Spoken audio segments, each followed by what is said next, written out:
Bienvenue sur Métro News, mesdames et messieurs. Les titres de l'actualité, c'est tout de suite.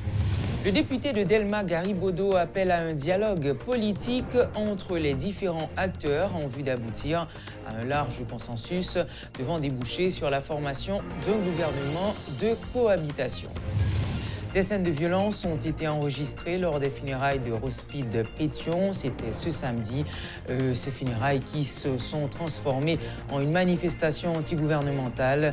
Les protestataires ont cassé les pare-brises de plusieurs véhicules. Ils ont également incendié un autre. Et puis début ce lundi des épreuves du bac. Quelques élèves qui n'ont pas reçu leur fiche d'examen ont organisé un mouvement de protestation devant certains centres d'examen. Le président de la Chambre des députés, Gary Bodo, prône la formation d'un gouvernement de cohabitation pour sortir le pays de la crise politique actuelle. Le député de Delma appelle à un dialogue politique entre les différents acteurs en vue d'aboutir à un large consensus, que ce soit l'exécutif ou l'opposition. Le parlementaire les invite à un dépassement et à prioriser également l'intérêt de la nation.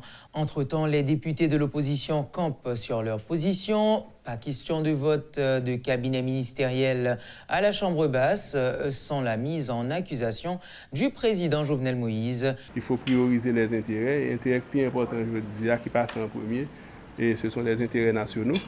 Donc, un accord politique, normalement, qui pourra déboucher sur un nouveau gouvernement. Et je dis, le gouvernement n'a pas fait, j'ai été fait dernièrement, à un seul secteur politique. Le gouvernement n'a pas fait n'importe qui. C'est la raison pour laquelle, ça m'a fait ça, je dis, il faut que tu aies un gouvernement de cohabitation. Dès que tu cohabiter, les gens qui viennent dans le gouvernement, ils n'ont pas aucun rapport pour avec le camp politique qui a le pouvoir. Ça qui arrive, sont gens dans la société civile, un monde qui est capable de concilier les deux parties, qui pas à la fois PHTK et allié, qui pas à la fois l'opposition radicale et alliée. Maintenant, ça doit son monde dans la société civile là. Ça, c'est si les deux parties n'arrivent pas à s'entendre.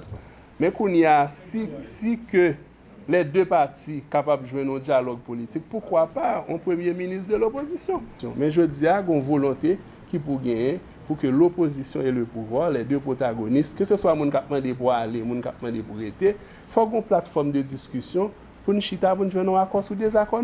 Si l'accord politique l'a dit, le gouvernement de la paix a continué avec l'autre ministre, c'est eux que je n'ai pas de problème. Si l'accord politique l'a dit, on l'autre premier ministre qui parle la paix avec un autre gouvernement tout neuf, c'est l'accord politique l'a dit. Moi, c'est une bonne chose. Si l'accord politique l'a dit tout, il y a cherché un monde qui est neutre, qui n'est pas ni dans l'opposition, ni dans le pouvoir, pour capable de faire acteurs avancer dans le gouvernement de coalition, nous avons avancé. Donc, je dis qu'il y a une nécessité pour que une cohabitation politique. Semaine dernière, la réalité chaud de composition. Semaine ça, une petite tranquillité, monsieur gon l'autre position. Gary Bodo connaît article 38 règlement intérieur dit chaque lundi faut qu'il y ait une conférence des présidents. Mais pour qui ça, semaine passée, elle pas de faire conférence des présidents, mais les saltés ont petit gens, on comprend, la réalité a une pression là-dedans, il a fait recul. Je connais, journée jeudi, si première séance, premier sang va discuter, il n'est pas mis en accusation, pas de séance dans la Chambre des députés. Ça sont accords qui signent en 3 blocs. Premier acte nous allons pour nous poser dans la Chambre des députés, c'est mise en accusation. Qui pour en discussion? Nous avons parlé de gouvernement, il a parlé de budget, il a parlé de droit électoral, ça c'est Boudanini, ça c'est dans le bureau Gary Bodo, il va le faire, pas dans la salle séance. Des citoyens dénoncent le caractère violent des manifestations de l'opposition. De nombreux citoyens déplorent la tournure très violente que prennent les manifestations de l'opposition politique de ces derniers jours. Une fois de plus, l'opposition a lancé un appel à la mobilisation en quantité réduite. Les manifestants ont occupé certaines rues de la capitale haïtienne. Des protestataires ont été très menaçants. Les actes de violence sont de plus en plus récurrents dans les manifestations.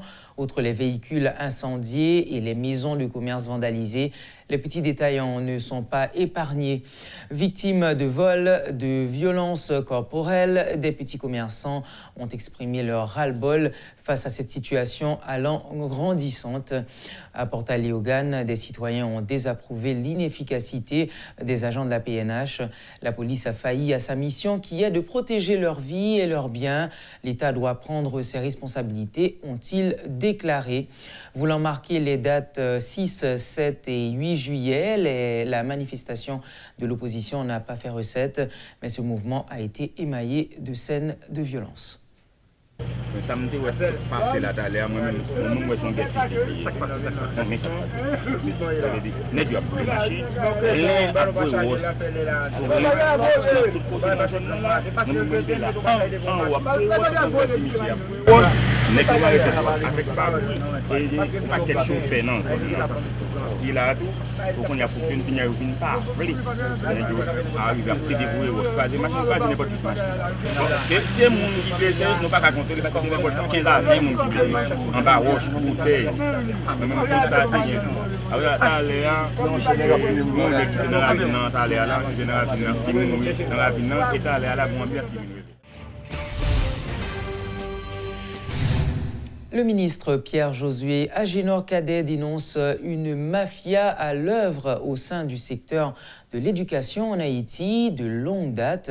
Le ministre de l'Éducation a accusé des directeurs d'école du département de l'Ouest de fournir chaque année de faux papiers à certains élèves pour leur permettre de participer aux examens avec la complicité d'employés du ministère. Longtemps, nous sommes capables de dire plus fort bagala techita en dans ministère même.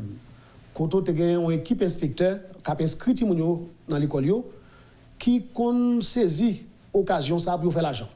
Mais nous montons, nous avons ça, dans pile la justice, nous avons tout dans marron. Parce que nous devons faire ça. Mais malgré ça, tout il y a l'autre problème qui existait. Où joignent malheureusement un pile monde qui est les têtes, qui érige tête comme directeur de l'école, et puis qui prend l'école pour faire raquette. Cap marché prend ti moun tribo babo, bay ti moun moyenne pour capable aller dans baccalauréat. Or chaque année, c'est dans dernier moment ça pour tout directeur ça fait l'argent. Des fois tout monde qu'on grand pile moun dans ministère même qui dans connivence ça avec eux. Ou joindre des directeurs l'école, yo viennent avec faux papier 9e. Donc ça yo même yo éliminé automatiquement. Et gen une commission qui travaille là pour bay qui moun qui te ba faux papier 9e ça. Et jodi là dans niveau Bunex tout bagaille sécurisé. Donc tout papier yo ou pas capable ça faut qu'on y a là. Ou gen tout gen ça dans yo dans seconde là, yo te l'école tel côté va passer. Et ti moun ça l'école dans même année à plusieurs côtés. Nous venons même des cas côté ti moun inscrit 3 côtés. Donc tout ça c'est yo qui arrive là. Pour les passer pour ti moun valider, faut que yo joine était passé au moins depuis 4 ans dans 9e année. Dans seconde il était passé al faire reto, dans reto il était passé al faire philo. Son mafia, mais quand même, les rentrées tout dans le cadre, ça me décabrelé en forme de dégénérescence exagérée de société noire. On va créer le fichier national. Mais comme chaque département va faire inscription en même temps, c'est chaque département qui fait par eux. Maintenant, là, on fait inscription pour chaque département, ils viennent faire un fichier national, qu'on a vu comparer 9 départements et 10 départements. Et bien, c'est dans le moment, ça, on vient que, bon, c'est des petits moun qui gagnent, petits moun ça, non, pas être plusieurs fois. Des fois dans 2-3 l'école. Et où je dis ça dans tel département, il n'y a pas de fait moyenne, et puis il vient dans l'ouest, il n'y a pas de moyenne. Donc, mais réseau mafia, c'est dans l'ouest. C'est dans l'ouest. L'année passée, par exemple, nous avons un petit monde qui sont dans nord-ouest, qui sont dans le sud, dans Gandance, viennent composer Port-au-Prince. Pendant que tu fais toute l'année à l'école dans Gandance. Parce que dans Port-au-Prince, il y a un réseau mafia qui a fabriqué ça. Nous commençons à découvrir graduellement, mais nous disons que le monde n'est pas victime. L'école là lui-même, c'est lui-même qui font jouer moyen par moun. Donc juste pour le cas de moun dans classe li, pour le cas de moun la inscrit dans baccalauréat. Bon, nous te même des cas côté, on sait des moun qui inscrit moun dans baccalauréat depuis longtemps en Haïti, l'école là pas existe aucun côté. L'école là dans valise directeur carrément. Donc l'année passée nous on directeur l'école, nous te bal chance li pour nous côté l'école là. Chaque côté dans la ville de l'école là, nous pas l'école là vrai. Là nous finalement dit nous l'école là mourir. Nénalement, oui, nous pas well. Li dit nous cabaret, l'école pas cabaret. Li dit nous l'école Saint-Marc, nous fait inspecteur la veille. OK? Finalement, il vient dans marron parce qu'il ne va l'autre pour arrêter. Donc si moun ça pour diable. Donc des innocents. Maintenant, année ça, c'est même pas la nouvelle tout, mais les petits gens sont nous fin faire causer, directeur de l'école, ça va payer conséquences négligence client. Les examens du bac 2 ont débuté ce lundi sur tout le territoire. À Port-au-Prince, quelques élèves qui n'ont pas reçu leur fiche d'accès ont organisé un mouvement de protestation devant certains centres d'examen. Quelques responsables interrogés face à ce problème ont fait savoir que ces irrégularités ne dépendent pas du ministère de l'Éducation. Pas de cas, une fiche depuis le matin. Pour nous, aller fonctionner, je vais mettre sur faire commencer pour mes examens. Non, je suis dans validation, mais les pour une fiche dans l'école, la fiche n'est pas de sortie. Et matin, on fait toutes des démarches, je une fiche là. Je ne vais pas avoir de problème dans la sortie. Vraiment, il y a des gens qui ont des problèmes fiche. Mais nous sommes capables de dire que ça n'a pas sorti exactement sur le ministère. Nous sommes capables de dire à la question, ça sorti dans la direction de l'école. Bon, ça veut dire que si ce n'est pas la dernière minute pour que les gens viennent chercher fiche. Par exemple, un directeur de l'école va assurer responsabilité. C'est dès le commencement pour assurer responsabilité. Aussitôt qu'il y a une erreur qui descend, si vous avez souffert. Le décès de l'historien Michel Hector est considéré comme une perte énorme pour la communauté universitaire haïtienne. Le recteur de l'Université d'État d'Haïti, UEH, Fritz Deshomme, rend un hommage vibrant à M. Hector. Il y a l'historien de grand calibre, l'homme de science rigoureux, le défenseur de l'université et de l'enseignement public. Il y a surtout le patriote intransigeant, passionné de ce pays, de son histoire et de ses grandeurs, l'intellectuel généreux, toujours prêt à partager sa science avec ses collègues, ses étudiants, ses interlocuteurs de tous bords, surtout lorsqu'il s'agit de mettre en exergue les valeurs populaires. C'est ce que dit M. Deshomme. De son côté, l'historien Pierre Buteau, président de la Société haïtienne d'histoire et de géographie, affirme qu'il regardait M. Hector avec admiration. Il était un très bon professeur et son retour en Haïti après la chute des Duvaliers a été bénéfique pour l'école normale supérieure où il a étudié. Il a suscité pas mal de vocations, dont la discipline historique, a-t-il expliqué.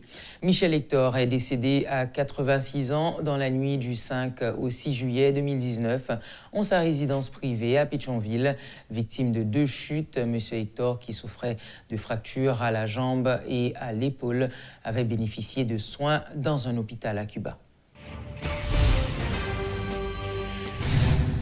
Le leader des 11 nationaux a atterri dimanche à l'aéroport international Toussaint-Louverture.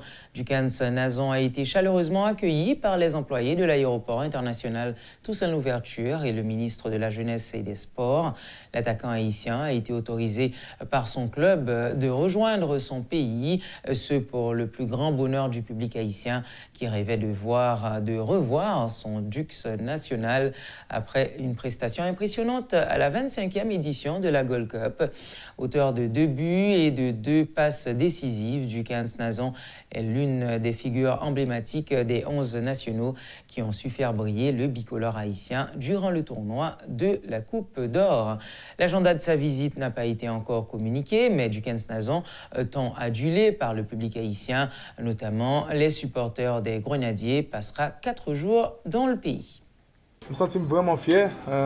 Bon, à chaque fois que je rentre à la caille, moi, c'est un sentiment qui est spécial, mais je veux dire, je me sens vraiment, vraiment spécial. Jean Mounio Akim, Jean Joachim, la joie qui était sur le visage Mounio, expression yo, je ne peux pas décrire, mais c'est un moment qui est vraiment spécial. La prestation était vraiment superbe, nous avons vraiment joué un bel tournoi. Toutes les équipes étaient concernées, toutes les équipes étaient concentrées. Malheureusement, bon, tout le monde était qui nous était sorti dans le tournoi ça. Nous pas mérité on fait comme ça, mais bon, c'est football. Football c'est qu'on s'allie. So qu'on y a nous obligé d'accepter et aller de l'avant. J'espère que dans la prochaine échéance, Haïti a bien mené et puis on a qualifié pour quelques autres tournois qui plus gros encore. Merci d'avoir été avec nous, mesdames et messieurs. À très bientôt pour une autre édition de Métro News.